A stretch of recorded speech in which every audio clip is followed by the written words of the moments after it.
Bonjour à tous. Eh bien, prenons un instant tous ensemble aujourd'hui pour méditer un passage du livre du ciel de Luisa Picaretta. Au nom du Père qui m'a créé, du Fils qui m'a sauvé et du Saint-Esprit qui me sanctifie. Amen. Jésus, je me plonge en toi, dans ta divine volonté. Je m'unis à toi, je m'identifie à toi, je me consume en toi. Je fonds ma volonté dans la tienne, je la fusionne dans la tienne. Et Jésus, je t'invite dans mon cœur, comme tous les jours. Viens y faire ta demeure avec ton Père, avec l'Esprit Saint, avec ton royaume, tes actes divins, ton trône, tes attributs divins. Et vraiment, sens-toi libre, Jésus, d'agir à partir de ce que je suis. Utilise mes mains, utilise mes pieds, mes yeux, ma bouche, mes pensées, mon souffle, mes respirations, mes battements de cœur, que tout soit fait pour toi, pour ta gloire, celle de ton Père, celle de l'Esprit Saint, que tout soit fait par toi et que tout soit fait totalement immergé en toi, dans ta divine volonté, Seigneur. Merci Jésus pour tout ce que tu nous donnes, merci pour ces torrents de grâce et de bénédiction que tu nous as déjà donnés, que tu nous donnes aujourd'hui et que tu nous donneras demain. Merci de nous avoir donné ta maman. Elle est merveilleuse et elle nous conduit à toi continuellement, elle qui est la reine du royaume de la divine volonté, c'est vraiment notre modèle et notre guide. Merci Jésus pour ces enseignements si précieux, vraiment qui nous élèvent jour après jour dans cette ressemblance avec toi, qui nous élève en sainteté, ta sainteté Seigneur. Merci vraiment pour tous ces mots bénis qui vraiment nous brûlent le cœur. Jésus, merci pour ton amour sans borne, merci pour ta miséricorde sans limite. Et j'entends par ce moment, te faire réparation pour toutes les offenses des hommes. Je voudrais que chaque battement de mon cœur, que chaque battement de mes cils, que chaque mouvement inconscient et conscient puisse être comme des milliards d'actes d'amour pour toi, en réparation pour toute la méchanceté humaine, toute la froideur, l'indifférence. Je veux vraiment t'offrir toute la gloire et l'amour que tu aurais dû recevoir si les hommes n'avaient pas quitté ta divine volonté. Je répare pour tous les regards mauvais, pour toutes les paroles mauvaises, pour toutes les fois où nous n'avons pas entendu ta voix, pour tous nos battements de cœur qui n'ont pas battu pour toi, qui ne battront pas pour toi, pour tous nos pas qui ne marchent pas vers le ciel, qui ne marchent pas vers notre sanctification. Je veux vraiment tout réparer, Seigneur, et je veux unir tous les hommes à toi pour qu'ils soient tous sanctifiés. Je veux tous les placer dans ton divin cœur pour que vraiment tu les travailles en profondeur et que tous puissent s'émerveiller de ton immense amour et t'aimer, Seigneur. Vraiment te donner ce juste retour d'amour à laquelle tu aspires tant. Jésus, maintenant, s'il te plaît, viens toucher nos cœurs à chacun, viens toucher nos intelligences, viens y déverser ton intelligence à toi, ta sagesse à toi, viens y déverser ton amour à toi pour que nous puissions accueillir ce nouvel enseignement et que nous puissions nous laisser vraiment guider par tes paroles qui sont vie, que nous puissions nous laisser façonner et que nous puissions faire des actes en union avec toi dans nos journées, mettre en pratique ce que tu nous demandes pour que nos vies portent du fruit pour ta gloire, Seigneur. Merci de faire de nous ce qu'il te plaira. Utilise toutes nos vies, que nos vies ne soient pas perdues ici-bas. Nous n'avons que ce temps-ci pour t'aimer et vraiment nous offrir à toi. Alors vraiment, voilà, nous sommes tous là, complètement offerts pour ta gloire, Seigneur. Merci, Seigneur. Parle maintenant à travers ma bouche. Envoie-moi ton Esprit Saint, que je reste toujours unie à toi, dans ta vérité, et que ce moment fait par toi, en moi, en chacun de nous, puisse avoir de belles répercussions dans les cœurs, et que vraiment plus aucune âme ne se perde. Que tous tes enfants soient autour de toi, et que vraiment tu sois le roi, Seigneur. Vraiment que tu sois le roi de tous. Alors le passage que nous allons méditer est celui du 14 août 1926. Nous sommes dans le volume 19. Et c'est Luisa qui parle. Mon pauvre cœur baigne dans la mer d'amertume et de privation de mon doux Jésus. Et s'il vient, c'est comme dans un éclair. Et je vois à cette lumière le pauvre monde, ses grands maux, les liens des nations qui se réunissent entre elles pour préparer des guerres et des révolutions, et s'attirer ainsi les châtiments du ciel, des châtiments graves au point de détruire des villes et des peuples entiers. Donc Luisa, voilà, elle est vraiment dans la tristesse quand elle ne voit pas Jésus physiquement, et puis parfois il se montre comme un petit éclair, et il se montre triste, portant les misères des hommes, vraiment étant totalement défiguré par nos offenses. Et donc Luisa, elle peut voir en même temps voilà, les grandes iniquités des hommes. Et elle peut voir également tout ce que les hommes attirent sur eux, tous ces châtiments qu'ils s'appellent sur leur tête par leur mauvais comportement. Des châtiments graves au point de détruire des villes et des peuples entiers. Ô Dieu, que l'aveuglement humain est grand. Comme nous sommes aveugles, c'est vraiment nos volontés propres qui nous mettent... c'est nos volontés qui nous mettent ces écailles sur les yeux. En fait, nos yeux sont vraiment recouverts de quelque chose pour que nous ne voyions plus l'amour de Dieu autour de nous. Que vraiment... que nous soyons... embourbés dans nos misères et dans nos noirceurs. Et le Seigneur nous attend pour vraiment... il nous demande juste de donner notre oui, pour qu'il puisse retirer ces écailles de nos yeux et que nous puissions le voir sa lumière partout, voir son amour partout, et nous réjouir de cet amour, et vouloir à tout prix lui rendre. Nous engorger, le prendre complètement, tout cet amour que les autres refusent, et ajouter nos je t'aime, et tout lui réoffrir au nom de tous. Comme l'aveuglement humain est grand. Mais lorsque cesse l'éclair de cette aimable présence, je reste encore plus qu'avant dans l'obscurité, avec la pensée de mes pauvres frères éparpillés dans le dur exil de la vie. Donc Lisa, elle souffre vraiment de toutes ces amertumes, vraiment par compassion avec l'humanité. C'est pour cela qu'elle est tout le temps en réparation, tout le temps en train d'offrir des louanges, des adorations, des bénédictions, de l'amour à la Trinité au nom des hommes pour apaiser la justice divine qui veut se déverser, vraiment c'est normal en fait, qui doit se déverser. C'est vraiment un des piliers, un des attributs divins. Un des piliers divins, cette justice divine. Et donc elle doit s'exercer pour vraiment, c'est une histoire d'équilibre. Et donc Louisa, elle apaise cette justice en offrant des réparations au nom de tous. Mais ce n'était pas encore suffisant pour remplir mon pauvre cœur d'intense amertume. Autre chose est venue s'ajouter pour suffoquer ma pauvre existence de ces vagues rugissantes qui submergent ma pauvre âme. Il s'agit de la nouvelle de l'impression prochaine des écrits de la très sainte volonté de Dieu, qui a reçu l'imprimature de l'archevêque lui-même. Donc à sa souffrance, Louisa, donc ce qu'elle nous a exprimé par rapport à ce qu'elle ressent comme compassion pour tous ses frères et sœurs et le fait de ne pas voir Jésus, eh bien elle souffre aussi d'apprendre que ça y est, il va y avoir ces écrits qui vont être publiés, ces écrits ont reçu l'imprimature de l'archevêque. Mais ce n'est rien encore. Le coup le plus fatal à ma pauvre âme fut la nouvelle qu'ils allaient publier non seulement ce qui concernait la divine volonté, parce qu'après tant d'insistance de ce qui concernait la divine volonté, de la part de notre Seigneur et des supérieurs, je m'étais convaincue que la gloire de Dieu le demandait et qu'il ne m'appartenait pas à moi, misérable et petite créature, de m'opposer à ce que veut Jésus béni. Donc elle dit, voilà, donc ils vont publier en ce qui concerne tout ce qui concerne la divine volonté. Ça, je ne peux pas m'y opposer, donc c'est vraiment, c'est ce que veut Jésus béni. Mais j'apprends en plus qu'ils allaient également imprimer tout ce que Jésus avait dit et fait me concernant. Donc tout leur lien plus intime, tout ce que Jésus avait fait avec Louisa, toutes les interrogations de Louisa, ses petits questionnements, ses rondes, ses témoignages d'amour, etc. Cela m'était extrêmement pénible et je m'y étais très souvent opposée en donnant mes raisons. C'est alors que mon doux Jésus, se manifestant en moi comme s'il sentait le poids de mon oppression, me prit dans ses bras, me secoua et me dit « Ma fille, que se passe-t-il? Que se passe-t-il? Réjouis-toi, je ne veux pas que tu sois si oppressée. Au lieu de me remercier, tu te sens oppressée. Tu dois savoir que, pour que ma suprême volonté soit connue, il me fallait préparer des choses, disposer des moyens, submerger l'archevêque de ces actes d'empire absolu de ma volonté, auxquels l'homme ne peut résister. J'ai dû accomplir un de mes plus grands prodiges. » Donc Jésus dit, c'est moi qui suis aux commandes de tout cela.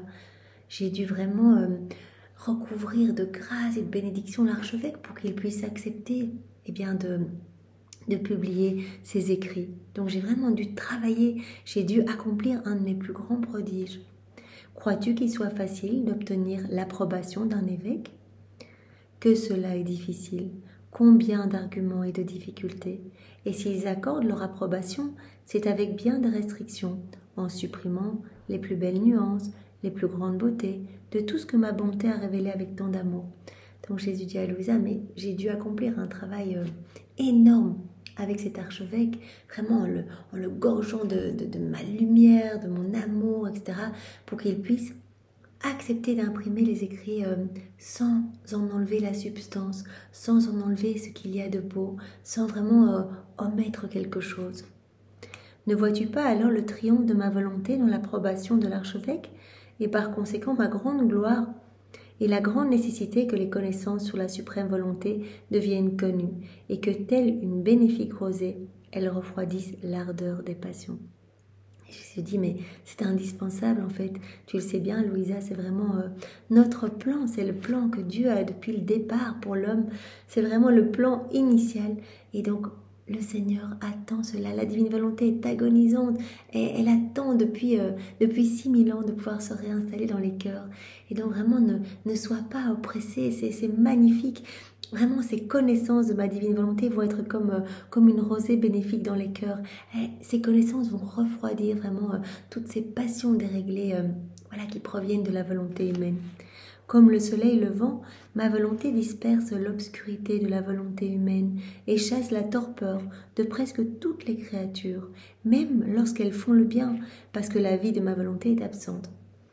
Donc voilà, même quand on fait des actes dans nos volontés propres, mais des actes qui paraissent relativement sains, des bons actes, eh bien Jésus dit, bien cela génère quand même de la noirceur, parce que ce sont des actes qui ne sont pas faits en union avec moi, qui ne sont pas divins. Et nous avons appelé l'homme à ne faire que des actes divins, vraiment qu'il puisse faire rayonner la lumière divine à travers toute son humanité. Donc même ces actes-là, eh bien voilà, devront me causent des petites morts continuelles et devront être refaits au purgatoire. À moins que l'âme découvre très vite ses connaissances et puisse m'aimer doublement, me donner tout l'amour qu'elle ne m'a pas donné dans le passé, s'unir à moi continuellement et transformer sa vie par ma présence agissante. Les manifestations de ma volonté seront comme le baume qui guérit les plaies produites par la volonté humaine. Ce sont vraiment des plaies. Jésus nous en a déjà beaucoup parlé dans ses écrits, dans beaucoup d'enseignements. Eh bien, notre volonté humaine nous blesse, vraiment nous rend dissemblables à notre Créateur. Et Jésus dit, eh bien, en fait, ces enseignements vont être des remèdes, vont être des petits baumes à appliquer sur toutes ces plaies que vous vous êtes fait à vous-même, quand vous êtes laissé guider par votre orgueil, votre ego et votre volonté propre. Celles qui auront le bonheur de les connaître, toutes ces connaissances, ressentiront une vie nouvelle, de lumière, de grâce et de force couler en elles pour accomplir ma volonté en toutes choses. Donc Jésus nous parle vraiment de ce qu'il met dans ses enseignements, que chaque mot est vraiment béni, tout est une partie de lui, et donc vraiment, si nous nous ouvrons à ses connaissances, eh bien, il va nous transformer. Il le dit, ces connaissances, eh bien, vont faire jaillir dans les âmes qui s'y ouvrent, eh bien, des fontaines de grâce, de bénédiction et de force.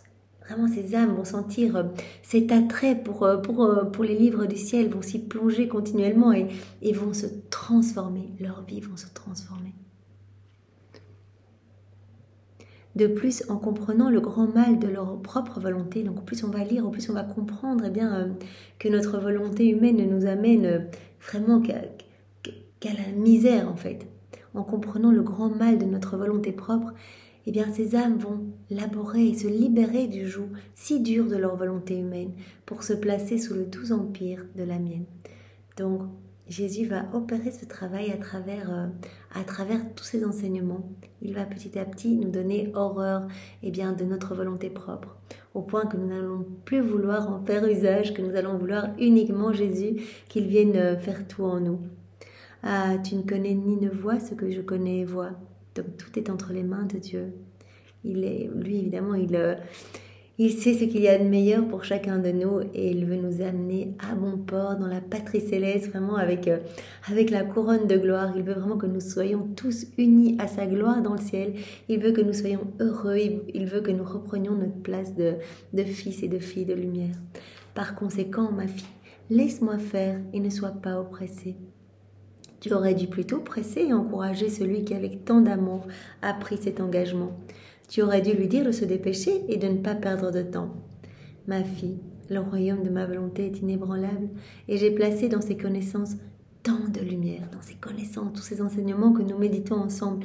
Il y a tant de lumière, de grâce et d'attrait, afin de rendre vraiment l'homme victorieux, de sorte que lorsque ces connaissances seront connues, elles livreront un doux combat contre la volonté humaine et les créatures seront conquises. Donc c'est vraiment pas nous du tout. C'est ça qui est magnifique, c'est qu'on ne doit rien faire. On fait confiance, on s'abandonne entre les bras de Jésus et lui opère ce grand miracle, le miracle des miracles comme il dit.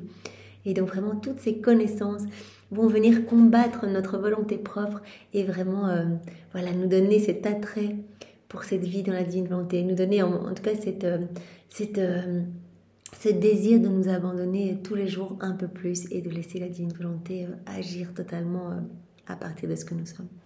Ces connaissances formeront un mur immensément haut et solide, plus que l'Éden terrestre, et qui empêchera l'ennemi d'entrer pour harceler celles qui, conquises, passeront leur vie dans le royaume de ma volonté.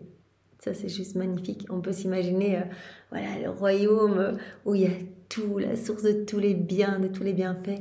Le Seigneur nous y invite. Il nous dit, donnez-moi la main. C'est moi qui vais m'occuper de tout. Fermez même les yeux, ne vous occupez de rien. C'est moi qui vais vous y conduire. Et vraiment, les murs autour de ce royaume, ces frontières, vraiment, ces murs sont tellement hauts. Plus haut encore que l'Éden terrestre, que les murs de l'Éden terrestre, et bien que l'ennemi ne pourra pas rentrer dans ce royaume. Et donc il ne pourra pas vous oppresser, il ne pourra pas venir vous perturber dans vos pensées. Il n'y aura plus du tout de tentation, etc. C'est-à-dire que l'ennemi, tant que vous êtes dans ma divine volonté, tant que vous êtes imbibé dans ma lumière, l'ennemi n'a plus aucune emprise sur vous. Il ne peut plus rien faire. Il est totalement ébloui par cette lumière.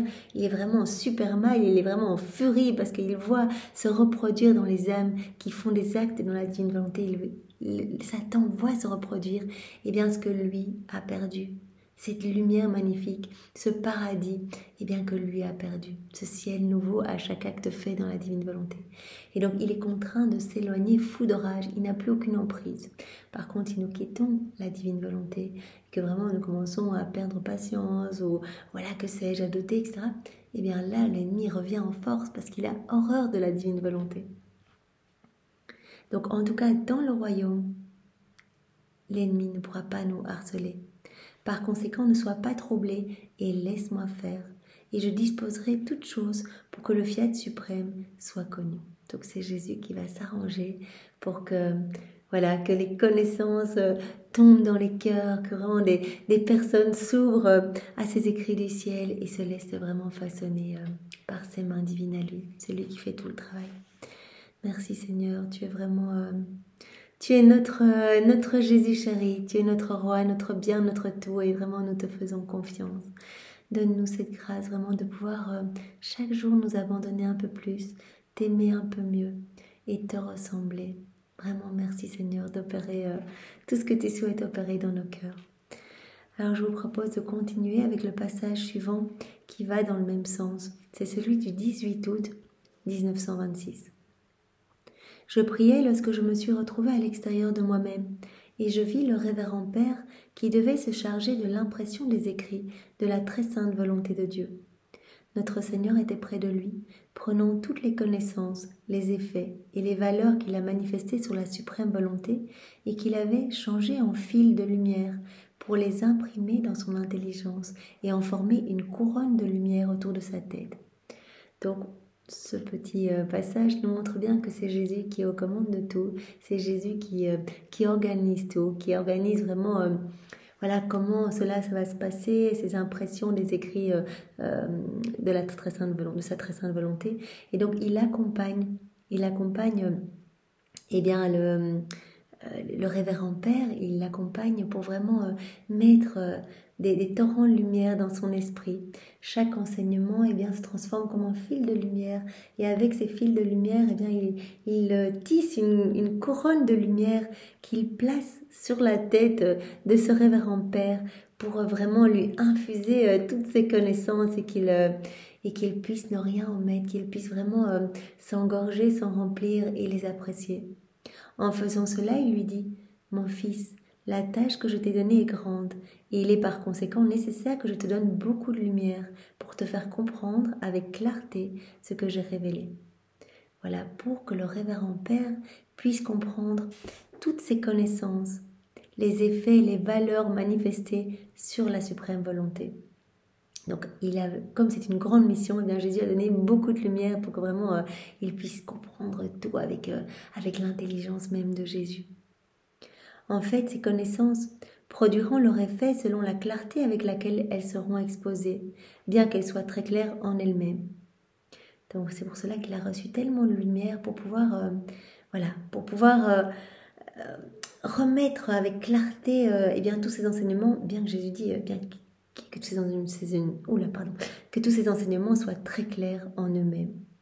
Ce qui concerne ma volonté est une lumière qui descend du ciel et qui ne peut ni confondre ni éblouir la vue de l'intelligence, mais qui a la vertu de renforcer et d'illuminer l'intellect humain afin d'être comprise et aimée, et de déposer dans le tréfonds de l'âme la source de son origine, le véritable dessein en vue duquel l'homme a été créé, l'ordre entre le Créateur et la créature.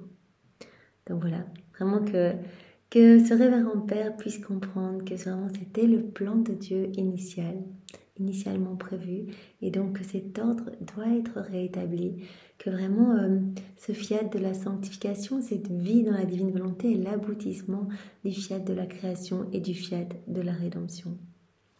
Les paroles, les manifestations et les connaissances sur ma suprême volonté sont autant de coups de pinceau afin que l'homme retrouve sa ressemblance avec son Créateur. Voilà, c'est magnifique. Chaque enseignement, c'est comme un coup de pinceau pour que vraiment nous ressemblions davantage à Jésus. Vraiment que nous soyons comme ces images, que nous soyons comme ces échos, les échos de la Trinité.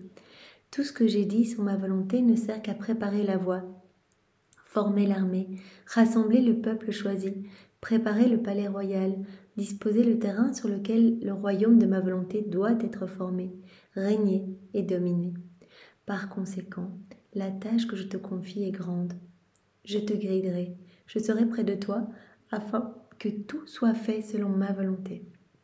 Donc Jésus, pour lui c'est tellement important, vraiment sa divine volonté, c'est tellement, il aime en parler, il aime qu'on en parle, voilà, donc c'est une mission très importante qu'a ce révérend Père, et donc Jésus dit, mais ne t'inquiète pas, je te guiderai, je serai près de toi, je serai là tout près de toi, afin que tout soit fait selon ce que je souhaite, selon ma volonté. Après quoi, il le bénit et revint vers ma petite âme en me disant, ma fille, combien je tiens à ma volonté, combien je l'aime et combien j'aspire à ce qu'elle soit connue. C'est vraiment quelque chose que Jésus souhaite plus que tout, vraiment que nous soyons tous dans sa divine volonté. Mon intérêt est si grand que je suis disposée à accorder n'importe quelle grâce à quiconque veut s'employer à la faire connaître. Donc Jésus donnera des grâces à tous ceux qui veulent faire connaître sa divine volonté, voilà, puisque pour lui c'est tellement important. Il dit, mais demandez-moi des grâces, dès que vous allez parler de ma divine volonté, je viendrai vous remplir de moi, de mon Esprit Saint, de ma lumière, de mon amour, pour que vraiment cela soit fluide et que vous puissiez toucher les cœurs. Oh, comme je voudrais que les hommes se hâtent, parce que je vois que tous mes droits me seront rendus, que l'ordre entre Dieu et la créature sera rétabli. Tous les droits seront rendus à la Trinité quand l'homme vivra dans la divine volonté, vraiment quand la divine volonté sera totalement souveraine, opérante et agissante dans tous les cœurs.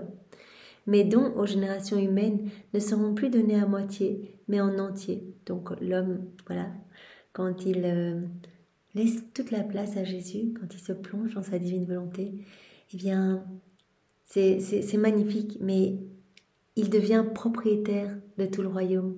Il reprend sa place en fait d'héritier de tous les attributs divins de Dieu. En fait, Jésus lui donne tout directement et il dit, mais vous quittez votre place d'esclave vraiment à essayer de grappiller une grâce ou l'autre, et tout vous appartient en fait. Tout ce qui est à moi est à vous.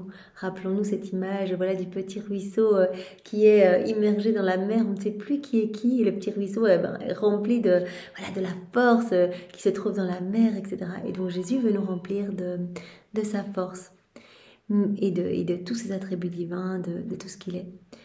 Mes dons aux générations humaines ne seront plus donnés à moitié, mais en entier, et je ne recevrai plus d'elles des choses incomplètes, mais entières. Ah, ma fille, pouvoir donner et vouloir donner sans trouver quelqu'un à qui donner est toujours une souffrance et un poids sans espoir de soulagement. Pour Jésus, c'est vraiment une grande souffrance de ne pas trouver une réciprocité à son amour, lui qui veut que nous soyons tous heureux. Si tu savais avec quelle jalousie, d'amour je reste autour de l'âme lorsque je la vois disposée à accomplir ses actes dans ma volonté. Il suffit que nous ayons cette intention d'accomplir des actes dans la divine volonté et directement Jésus vient près de nous et c'est lui qui fait l'acte en nous et dit je protège cet acte avec une jalousie amoureuse. Donc j'appelle tous les saints, j'appelle tous les bienheureux, tous les anges du ciel pour qu'ils viennent vraiment se réjouir. Les saints vont recevoir une gloire accidentelle nouvelle par cet acte fait dans la divine volonté et les anges vont venir protéger cet acte, l'entourer et vraiment...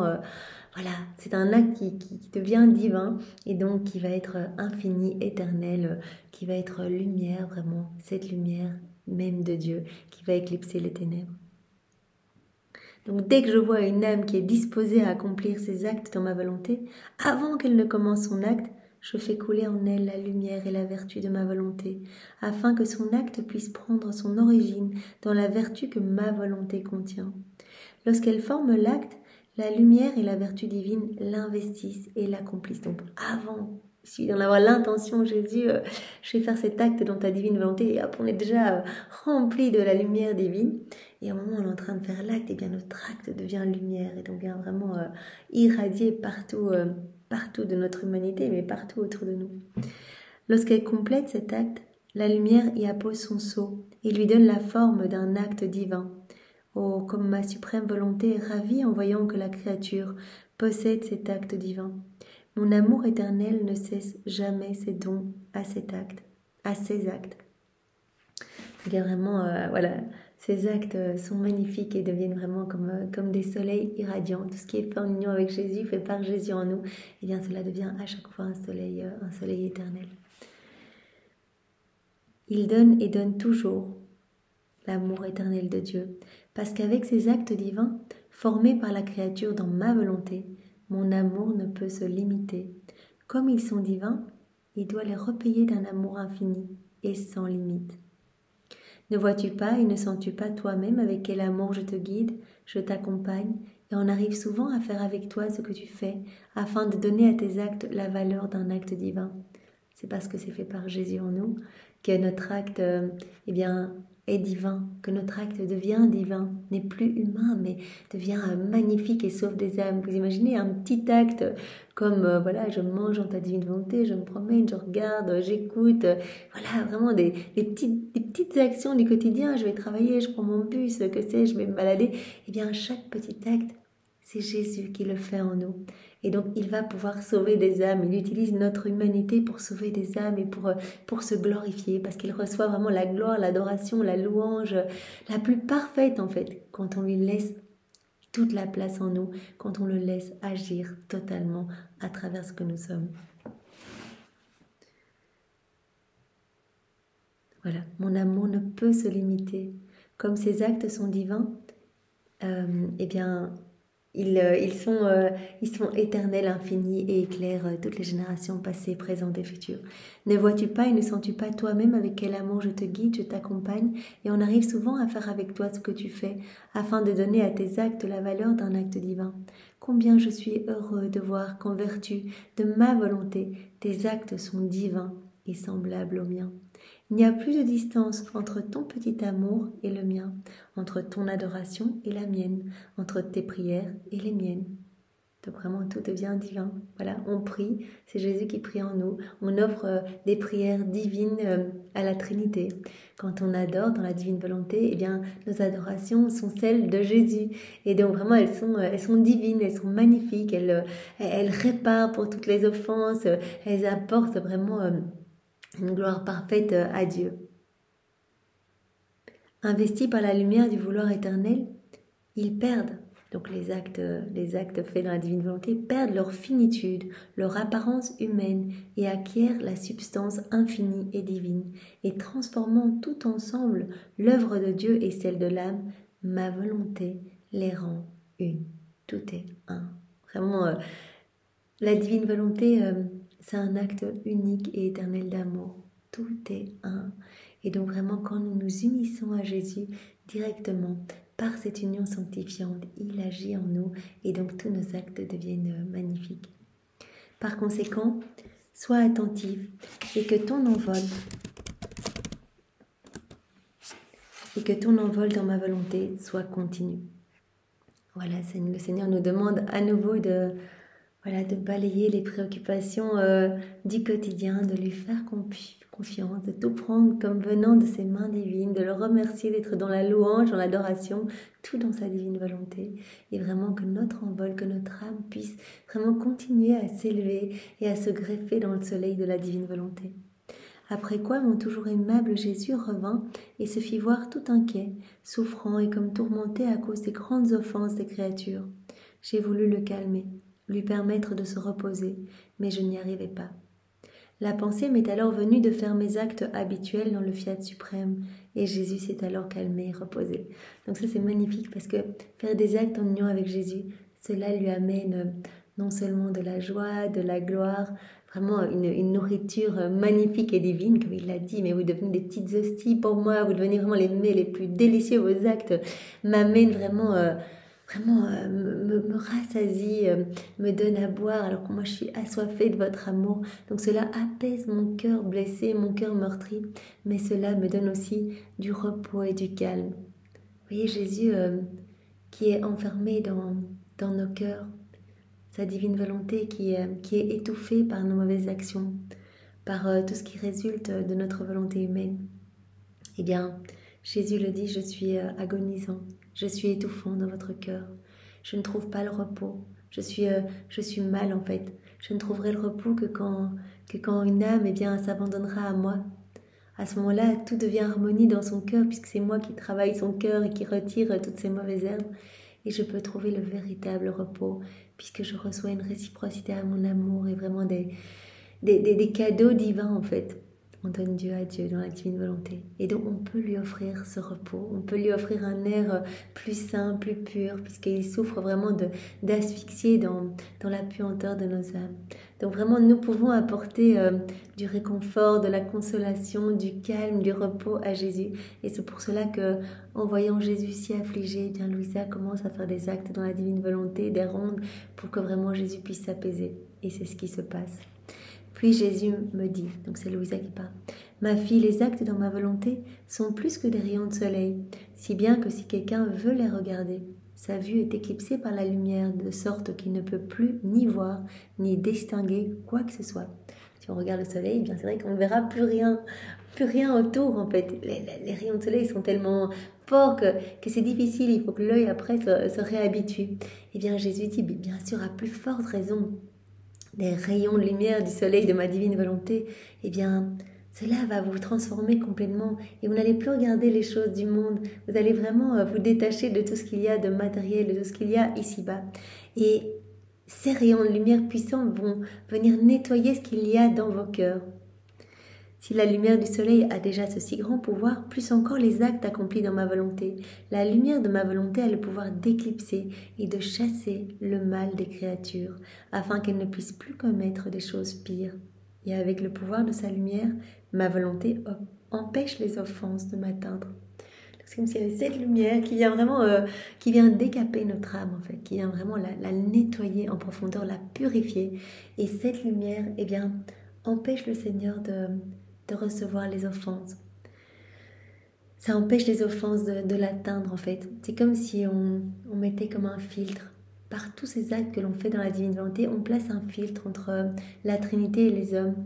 Et donc vraiment, on se place, nous, nos actes, etc., eh bien, comme des boucliers pour Jésus, des tamis, pour que les méchancetés humaines eh bien, soient vraiment sanctifiées, que tout puisse être transformé en lumière. Vous voyez, quand on voit des choses mauvaises, qu'on entend des mauvaises choses, des mauvaises conversations, des blagues sacrilèges, des blagues, des blasphèmes, etc., eh bien, nous pouvons réparer, nous pouvons reprendre tout ce qui a été dit, tout ce que nous voyons, tout ce qui nous rend triste, c'est Jésus qui est triste en nous, et tout replonger dans l'acte unique et éternel de Dieu, dans sa divine volonté.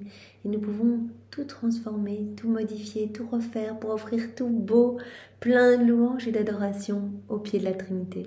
Donc vraiment, toute cette lumière qui rejaillit de nos prières, de nos actes de réparation, des actes du quotidien faits en union avec Jésus, etc., eh bien cela place comme un petit filtre entre la Trinité et les hommes. Et donc cela empêche la Trinité de recevoir les offenses des hommes. Les offenses ne m'atteignent plus. Donc cela apaise vraiment la justice divine. Et tout comme la lumière du soleil est comparable au soleil éternel du Fiat suprême, parce qu'elle contient toutes les couleurs, et c'est d'elle que dérivent d'innombrables effets qui libèrent des biens incalculables pour les générations humaines, alors qu'on semble ne voir qu'une lumière radieuse et blanche. De même pour le soleil éternel de ma volonté, étant la lumière de ma volonté unique, elle contient toutes les couleurs, toutes les divines comparaisons qui possèdent des effets infinis et libèrent des fontaines d'amour, de bonté, de miséricorde, de puissance, de science, en somme, toutes les qualités divines. Voilà, chaque fois Jésus prend cette comparaison avec le soleil, on ne voit qu'une couleur, une couleur blanche lumineuse, jaune, blanche, lumineuse. Mais en fait, si on regarde bien, eh bien, il y a une multitude de couleurs dans le soleil. Et Jésus dit, bien dans le soleil de ma divine volonté, il y a tous mes attributs, toutes mes qualités divines que je vous donne en fait à travers ces rayons que vous recevez quand vous vous unissez à moi. Eh bien, vous recevez mes attributs divins, vous vous gorgez de mes qualités divines et vraiment c'est moi totalement installé en vous qui me sont libres d'opérer à partir de vos humanités, d'agir. Et donc ma volonté, ma divine volonté est totalement souveraine et donc je m'en réjouis. Cela apporte vraiment de la joie dans le ciel et sur la terre. C'est pourquoi l'œuvre de ma volonté contient la puissance et l'harmonie capables de favoriser le repos de ton bien-aimé Jésus. Voilà, quand on s'abandonne entre ses bras, qu'on le laisse agir en nous, Jésus retrouve cet ordre et cette harmonie. Il nous en a parlé hier en disant il est indispensable qu'il y ait cet ordre et cet ordre est vraiment complet, atteint sa plénitude quand les trois puissances de l'âme sont reliées à Dieu. Notre intelligence reliée à la sagesse de Jésus, notre volonté humaine unie, fusionnée dans la divine volonté, dans la volonté du Père, et notre mémoire reliée à l'Esprit Saint pour que nous soyons toujours dans la louange et l'adoration et que nous voyons partout l'amour de Dieu pour nous. Et à ce moment-là, il va y avoir cet ordre, cette harmonie. Jésus nous dit aussi qu'il met la paix et l'harmonie dans notre cœur par la constance, par la répétition de nos actes faits dans la divine volonté, notre intention d'inviter Jésus dans toutes nos actions, voilà, par nos actes préalables, nos actes continuels pendant la journée. Eh bien Jésus, cela lui fait tellement plaisir, parce qu'il voit que ce n'est pas quelque chose qu'on désire un jour et puis le lendemain on change d'avis. On a cette constance, on le souhaite et vraiment il nous voit fervent dans nos demandes de vivre dans la divine volonté.